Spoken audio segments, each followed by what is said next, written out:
छूटेगा ये तो भगवान कृष्ण ने भी नहीं सोचा।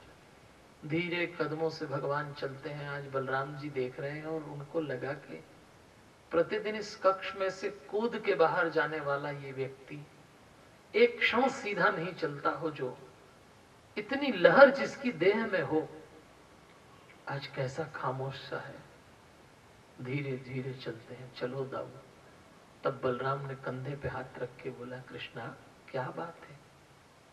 कृष्ण कहते हैं, दाऊ पूरे व्रज को सूचना मिल गई है, भोर हो गई। हम जब सुबह सुबह कक्ष से बाहर निकलेंगे, सब हमारा रास्ता देख रहे हैं, सबको कुछ न कुछ समझा देंगे कि क्यों जा रहे हैं। पर दाऊ मां नहीं देखी जाती, मां यशोदा को क्या जवाब देंगे? बोला भी नहीं जाता दाऊ। बलराम कहते हैं, भाई तो क्या बोलता है और क्या सोचता है समझ नहीं आता, चल। और जैसे दोनों भाई बाहर निकले वही हुआ। सारा ब्रज इकट्ठा था, मृत्यु का सन्नाटा हो। किसी को भरोसा नहीं था कि कृष्ण यूं जाएंगे। और कृष्ण ने देखा उस महल के उस आंगन में एक खंबे पे शव की तरफ खड़ी हुई यशोदा जी दूर कहीं देख रही हैं। एक रात में यशोदा पत्थर हो गई, आंख के आंसू सूख गए। जब भगवान निकट आए और भगवान ने प्रणाम करके बोला, मां मैं जा रहा हूं, मुझे आशीर्वाद दीजिए, तो ऐसा लगता है कि पत्थर को सुनाई नहीं देता। पास में खड़े नंद बाबा ने कहा, देवी होश में आओ, तुम्हारा बेटा जाता है, इसको आशीर्वाद दे दो। और यशोदा तो जैसे कुछ सुन नहीं पा रही। जीवन में कुछ दुख ऐसे होते हैं सज्जनों देवियों, जब अचानक आ जाएं तो मनुष्य की आंख के आंसू सूख जाते हैं। आज यशोदा को सूझ नहीं पड़ती। भगवान अपनी मां से कहते हैं, मां मैं बहुत लंबी यात्रा पे जा रहा हूं, मेरे बड़े बड़े उद्देश्य हैं, आप मुझे यूं विदा करेंगी, एक बार अपना हाथ मेरे सिर पे रख दीजिए। क्योंकि कृष्ण जानते थे किसी भी संतान के लिए उसकी मां का आशीर्वाद सबसे बड़ी पूंजी है। लेकिन आज यशोदा जी उत्तर नहीं देती, तो छोटे छोटे हाथों से मां को भींच लिया अपनी बाहों में। संत महात्मा कहते हैं, सज्जनों देवियों, शक्तिपात हो गया। एक की शक्ति दूसरे में और दूसरे की शक्ति पहले में आ गई। कृष्ण की शक्ति यशोदा में, यशोदा की शक्ति कृष्ण में। आज कृष्ण कहते हैं, मां के आंचल से बड़ा, मां की आलिंगन से बड़ा और मां की दुआ से बड़ा क्या होगा। और आज सुनती नहीं यशोदा जी। कृष्ण यशोदा जी को भींच के वहां से चल दिए और जैसे ही पलटे तो अचानक ठोकर लग गई। उनकी छोटी बहन का नाम था एका नंगा। एका से जैसी टकराए, वो छोटी बहन रोज दोनों अपने भाइयों का हाथ पकड़ के घर से निकल जाती थी। आज वो छोटी सी बहन सोचती है, ये क्या हो रहा है, कैसे भाई लोग जा रहे हैं, कोई बात नहीं करता किसी से। तब कृष्ण कहते हैं, एका तू माँ के पास चली जा, आज हम जहाँ जा रहे हैं ना वहां तू नहीं चल पाएगी। वह रोने लगी, मचल गई, अपने भाई से चिपटती है, नहीं मैं आपको नहीं छोड़ूंगी। तब कृष्ण दाऊ से कहते हैं, दाऊ इसको समझाओ। और बलराम दूर से ही कह देते हैं, भाई मैं तेरे बीच में नहीं पड़ता, तू जान। बड़ी मुश्किल से बहन को धक्का दे के कहते हैं, जा माँ के लिए एका तू उनके पास खड़ी हो जा। भगवान जैसी बाहर निकले, लोग रथ पे नहीं चढ़ने देते हैं, कोई पहिए के नीचे लेटा है, कोई घोड़े की रास पकड़ के हिला रहा है। भगवान सबको समझाते हैं, भाई जीवन इसी का नाम है। एक मोड़ पे सबके रास्ते अलग अलग हो जाते हैं, बाप को यहीं रुकना है, मुझे दूर जाना है, जाने दीजिए। लोग अक्रूर से कहते हैं, तुम्हारा नाम अक्रूर है पर तुम क्रूर हो, और ले जाना चाहो तो बलराम को ले जाओ, कृष्ण को छोड़ दो। भगवान सबको समझा के रथ पे बैठ जाते हैं। सारे रथ आरंभ होते हैं और जैसे ही रथ दौड़ा, भगवान ने सबसे कहा कोई मेरे पीछे नहीं आएगा। पर भगवान ने देखा उस व्रज की गायें दौड़ते हुए पीछे आ रही हैं रथ के। कृष्ण ने दृष्टि डाली तो गाय की आंख में आंसू थे। तब बलराम से पूछा, दाऊ ये गाय क्यों रोती हैं? बलराम कहते हैं, कृष्ण तू नहीं जान पाएगा रे, तेरे बिना कैसे रहेंगे ये लोग। और उसी समय दूर कहीं धूल के गुब्बारे में भगवान देखते हैं एक आकृति खड़ी पेड़ के नीचे।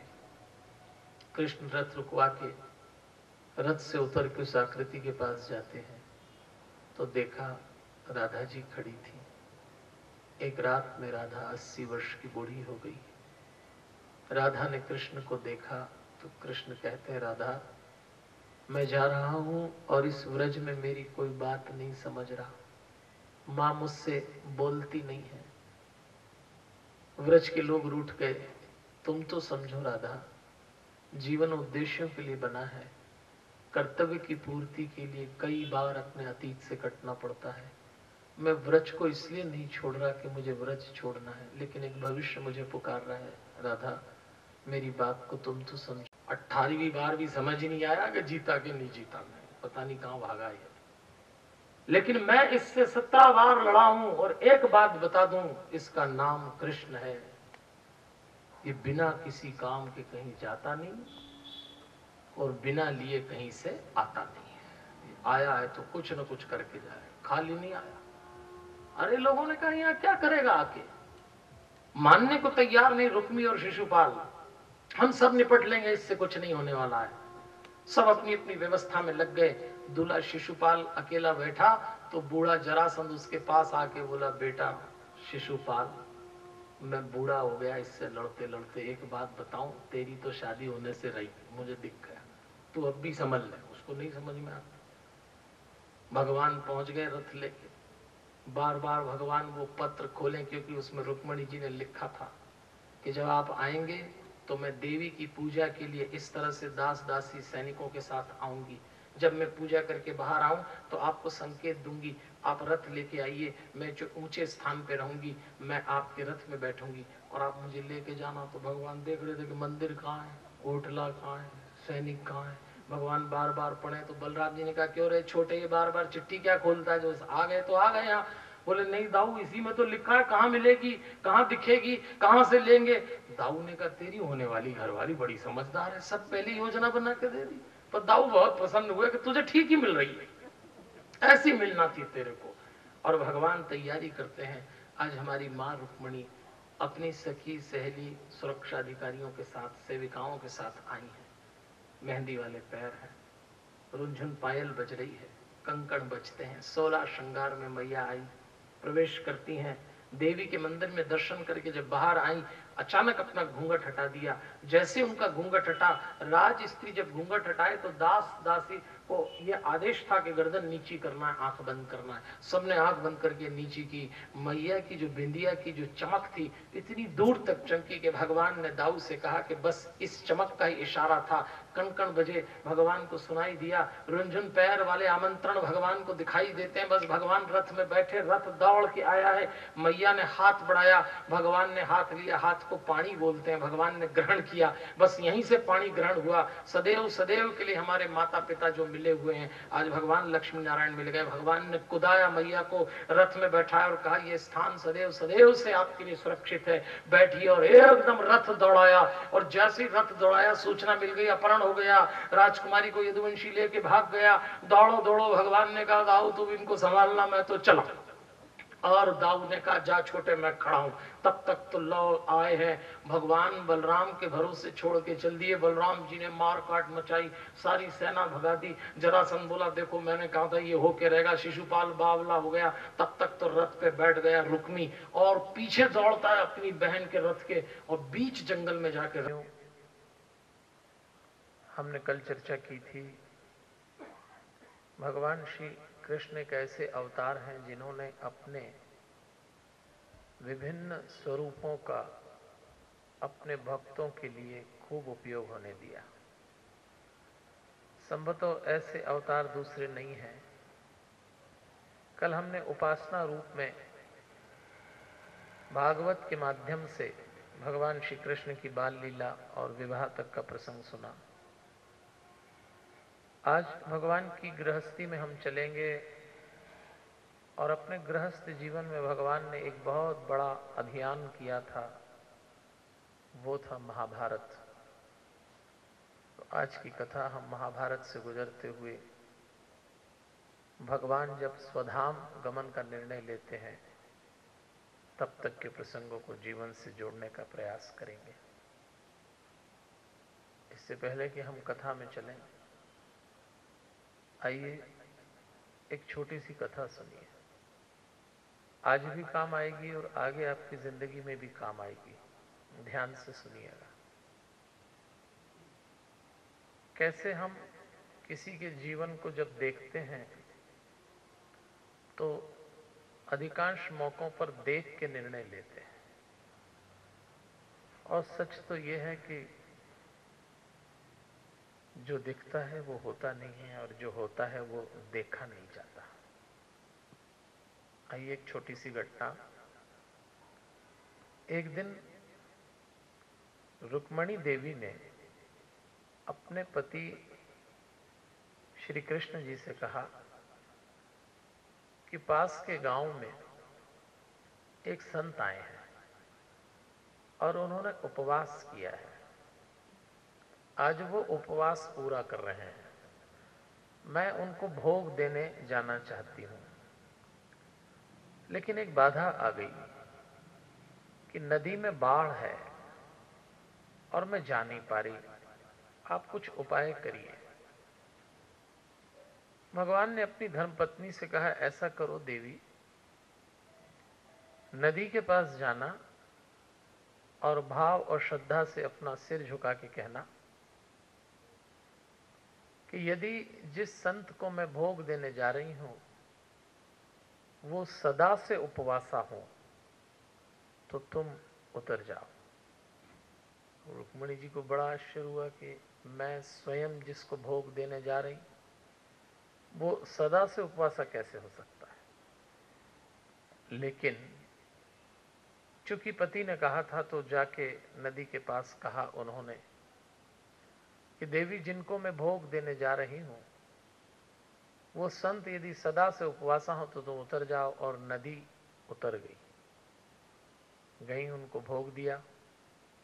जब लौटने लगी तो नदी में फिर से बाढ़ आ गई। इस बार वो उन संत के पास गई और रुक्मणी जी ने उन संत से कहा कि जब मैं आई तो नदी में बाढ़ थी। मेरे पति ने कहा कि आप सदा से उपवासा हो तो नदी उतर जाए, और नदी उतर गई, जबकि मैंने आपको भोग दिया। अब मेरी समस्या यह है कि मैं जाऊं कैसे? आप कोई उपाय बताइए। वो संत बोले, एक काम करो देवी, आप नदी के पास जाना और नदी से ये कहना कि मेरे पति का ब्रह्मचर्य यदि अखंड हो तो उतर जा। और रुक्मणी जी को और आश्चर्य हुआ कि ये कैसे संभव है, मेरे पति और मैं कहूं कि अखंड ब्रह्मचर्य हो तो उतर जा, लेकिन संत ने कहा था। तो रुक्मणी जी नदी के पास गई और नदी से कहा कि मेरे पति का ब्रह्मचर्य अखंड हो तो उतर जा, और नदी उतर गई। बड़ा आश्चर्य हुआ। अपने पति के पास गई और कृष्ण जी से पूछती है, रुक्मणी जी, मैं बड़ी उलझन में हूं। जब गई आपने कहा कि सदा से उपवासा हो, जबकि मैं खुद भोग देने जा रही, और नदी उतर गई। जब मैं आई तो महात्मा जी ने कहा कि आपके लिए कह दूं कि अखंड ब्रह्मचर्य आप कहो मेरे पति का। मैंने कहा, नदी उतर गई। मुझे बात समझ में नहीं आती। आप मेरी इस शंका का समाधान कीजिए कि ये क्या मामला है। तब भगवान कृष्ण जो बोले, सज्जनों देवियों, वो हमारे काम का है। भगवान कृष्ण ने कहा, देवी, दरअसल ये घटना ये बताती है कि जीवन में जो दिखता है वो होता नहीं है, और वो जो होता है वो कभी कभी लोग देख नहीं पाते हैं। जिस संत को तुम भोजन करता हुआ देख रही हो, तुम केवल भोजन पर टिक गई, लेकिन उसके भीतर एक अखंड उपवास घटा होगा। और तुम जिसमें गृहस्थ देख रही हो सकता है उसके भीतर एक ब्रह्मचर्य घटा हो। और सज्जनों देवियों, यही जीवन का सच है। कई बार हम कई लोगों का जीवन देख के ये तय कर लेते हैं, लेकिन गहराई से जिस दिन देखें आपको कुछ और नजर आएगा। कई बार भगवा वस्त्र में लिपटे हुए साधु को देख के हम तय नहीं कर पाते कि उसके भीतर गृहस्थ से भी ज्यादा उपद्रव चल रहा हो, और कई बार हम किसी गृहस्थ को देख के पहचान नहीं पाते कि उसके भीतर भी अद्भुत संन्यास घट चुका होगा। आज कृष्ण जी की कथा सुनने जा रहे हैं तो इस बात को ध्यान रखिएगा कि अनेक प्रसंग ऐसे आएंगे कि बाहर से बाहर कृष्ण को देख के बड़े बड़े भ्रम में पड़ जाते हैं कि ये कैसे निर्णय लिए इन्होंने, ये कैसी लीला। लेकिन कृष्ण उसी चरित्र का नाम है जो हमको बार बार प्रेरित करता है। 24 घंटे में थोड़ी देर भीतर उतरने की कला सीखिए। जिंदगी बाहर से पकड़ में आती तो लोग अपने पर्स में लेके घूमते हैं। जिंदगी बाहर से पकड़ में नहीं आती है, उसके लिए भीतर उतरना पड़ता है। आइए कृष्ण जी के साथ चलेंगे, उनके चरित्र को ध्यान से समझने का प्रयास करिएगा। भगवान कृष्ण आज अपनी गृहस्थी को आरंभ कर रहे हैं और भगवान कृष्ण का नियम था कि मुझे बहुत आगे जाना है, लेकिन ऐसा नहीं हो सकता कि मैं अकेले चला जाऊं। मैं आगे बढ़ूं तो मेरे साथ सब लोग आगे चले। ये देवता ऐसा है कि अब आप देखेंगे कि उन्होंने अपने जीवन में जो भी किया जमकर किया। कृष्ण जब भी कोई काम करते हैं खुद को इतना सा भी नहीं बचाते।